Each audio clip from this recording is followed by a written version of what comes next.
Have you ever heard someone say that Islam oppresses women or limits their freedom? This claim has become one of the most common misconceptions about our faith.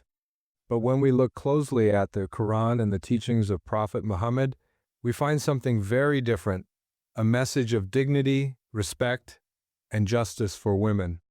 Assalamu alaikum, dear viewers. How are you doing today? Welcome to the Path of Peace. Today, we'll discuss one of the most misunderstood topics in our world, the status of women in Islam. Many people, including some Muslims, have been influenced by modern stereotypes, cultural practices, and misinformation spread by the media. But today we'll go back to the source, the Quran, the Hadith, and the real teachings of Prophet Muhammad to understand what Islam truly says about women.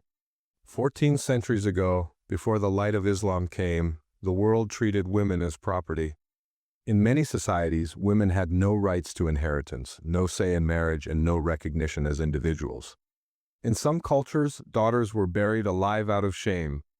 Women were seen as burdens, not blessings. Then came Islam, and everything changed. The Quran declared that both men and women were created from a single soul. Allah said, "O mankind, be mindful of your Lord, who created you from a single soul, and created from it its mate, and from them both spread many men and women." Surah An-Nisa 4-1.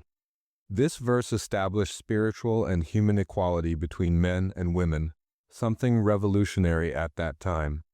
Islam recognized women not as secondary beings, but as equal servants of Allah with equal potential for faith, knowledge, and righteousness.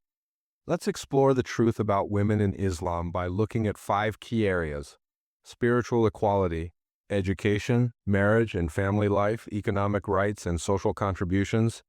1. Spiritual equality in Islam. Islam's first declaration regarding women is about their spiritual worth. Allah in the Quran does not distinguish between a believing man and a believing woman when it comes to reward or punishment. Allah says, "Indeed, the Muslim men and Muslim women, the believing men and believing women, the obedient men and obedient women, the truthful men and truthful women, Allah has prepared for them forgiveness and a great reward." Surah Al-Ahzab 33-35.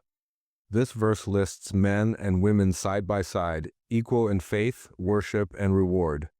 Islam does not define righteousness by gender, but by taqwa, God consciousness.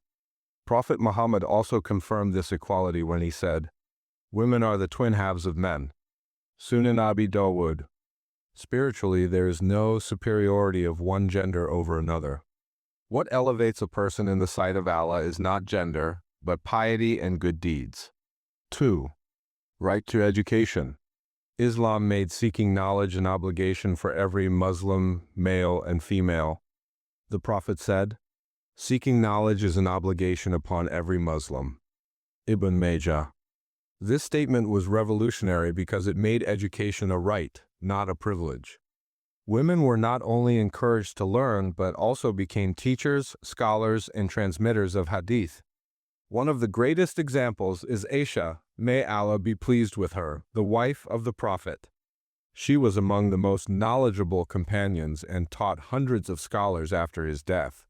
Men and women alike came to her for guidance on Islamic law, medicine, poetry, and history. In early Islamic history, women like Fatima al-Thiri founded institutions of learning. The University of Al-Qarawiyyin in Morocco, established by Fatima al-Thiri in the 9th century, is recognized as one of the oldest universities in the world, founded by a Muslim woman. 3. Marriage, rights, and family life. In pre-Islamic Arabia, women had no right to consent in marriage. Islam completely changed that. The Prophet Muhammad said, "A previously married woman has more right to her person than her guardian, and a virgin's consent must be sought." Sahih Muslim. This means that no woman can be forced into marriage. Her consent is essential. Islam established the concept of mahr, dowry, a gift given to the bride, not her family. It is her personal property, symbolizing respect and responsibility. The Prophet emphasized kindness and fairness to women, saying, "The best of you are those who are best to their wives, and I am the best among you to my wives." Tirmidhi. Marriage in Islam is not domination but partnership. The husband and wife are described as garments for one another. They are clothing for you and you are clothing for them. Surah Al-Baqarah 2-187. This verse shows mutual comfort, protection, and love, not hierarchy or oppression. 4. Economic and property rights. Centuries before modern feminist movements, Islam granted women the right to own property, run businesses, and manage their finances independently. Allah says, "For men is a share of what they have earned, and for women is a share of what they have earned." Surah Nisa 4:32. This means women can own wealth, buy and sell, and keep their earnings. No one has the right to take what she owns. Khadijah, may Allah be pleased with her, the first wife of the Prophet, was a successful and respected businesswoman. She managed her trade independently and was known for her intelligence and honesty. The Prophet worked for her before their marriage, showing respect for her leadership and skills. 5. Social role and contribution. Islam never confined women to the home. While it values modesty and family life, it also encouraged contribution to society in positive and moral ways. Women were active in the early Muslim community in trade, education, healthcare, and even in times of defense. Salama, may Allah be pleased with her, gave wise counsel to the Prophet at Hudaybiyah. Rufaida al-Aslamiyah served as a nurse for wounded soldiers.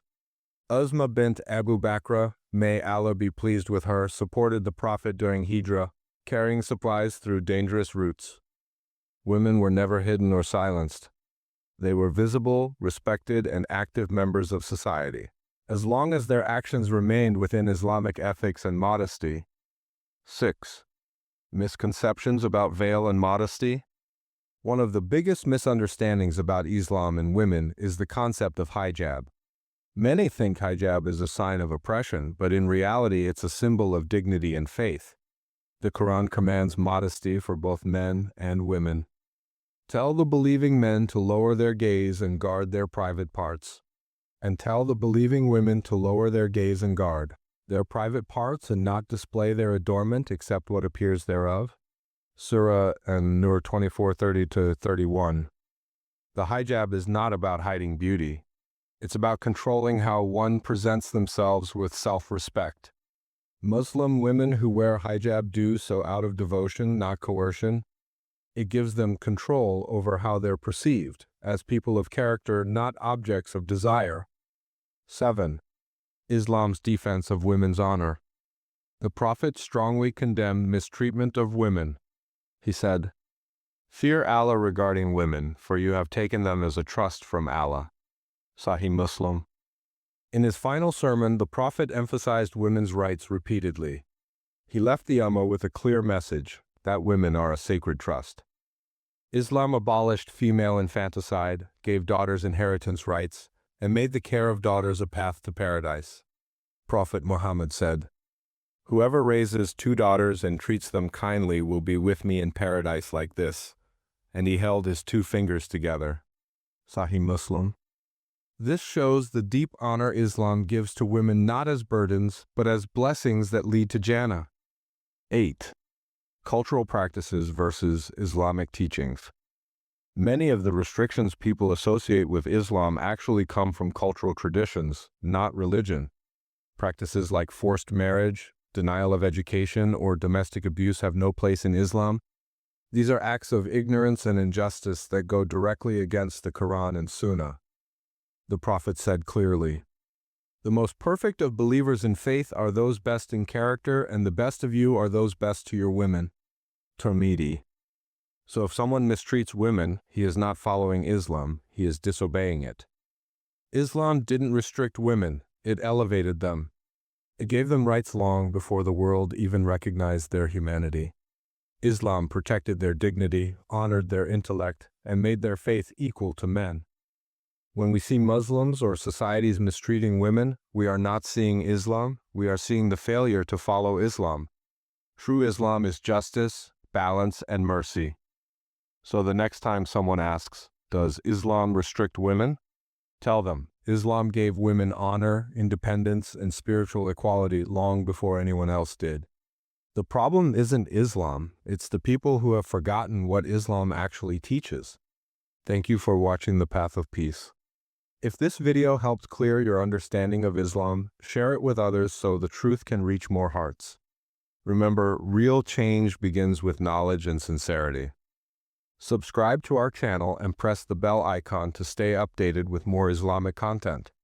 Like, share, and comment to support our work and spread the message.